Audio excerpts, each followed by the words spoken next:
I share a lot about my clients and their stories, but I don't always share about myself and my story. So today I'm going to share a little bit about my story. I'm Dr. Laurel, and I'm a physical therapist and a sports mindset coach. When I was in high school, I was an athlete, and I was a pretty good athlete.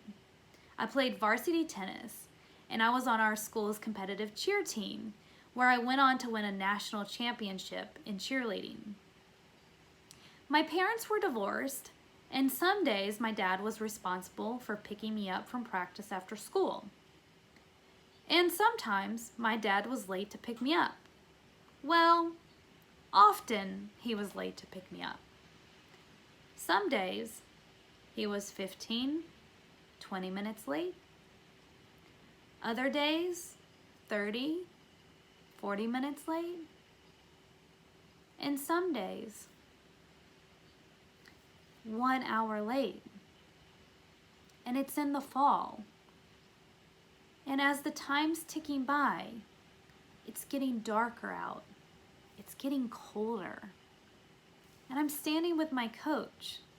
I'm the last one there.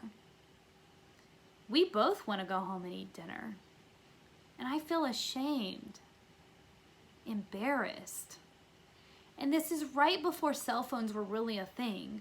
So I couldn't just call up Dad and be like, "Where are you? When are you going to be here?" And then he'd finally roll up after what seemed like an eternity. And then he'd give me some story, work this or work that. I couldn't pick you up because this or that. And my young developing brain processed this experience as if I was just a little bit better or did a little bit more, then my dad would make me a priority. So that's how I started living my life. So I just did a little more. I started accomplishing more. I graduated high school, I got scholarships, I went to college, I got a degree, I went to grad school, I got another degree, and I started chasing. And I started chasing and chasing and chasing and chasing. And what I was chasing was the more monster. If I just did more and was better, then I'd find a sense of self-worth. And people around me would make me a priority in life. And I lived my life like this for a decade and a half. And luckily, I came across the work to process this experience from whenever I was younger in high school. And what I discovered was that I was collapsing my sense of self-worth with my dad's lack of integrity around time. And I was attaching my self-worth to his lack of integrity around time. And only through doing this work, I was able to uncollapse it and see that my sense of self-worth really had nothing to do with my dad's lack of integrity around time.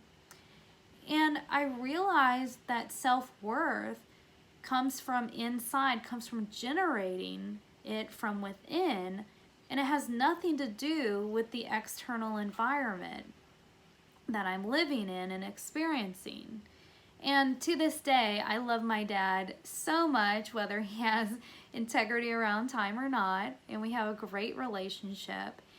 And what's amazing is I get to help young athletes process these experiences through mental performance coaching around their sports.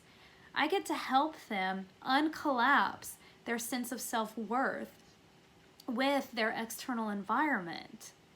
And the benefit of that is they get to discover their sense of self-worth from within. It comes with confidence, and it comes with them developing into a powerful young person. And this is not just in their sports, but also in their lives. And I get to prevent a lot of young people from chasing the more monster that they'll never really catch. And I just take a lot of pride and just have a lot of enjoyment in the work through my own experience that I experienced in life. And I get to share that with others, and I get to share my experience and my expertise. And like I said, uncollapse these experiences with our sense of self-worth. And I'm very fortunate to be able to make an impact in young people's lives.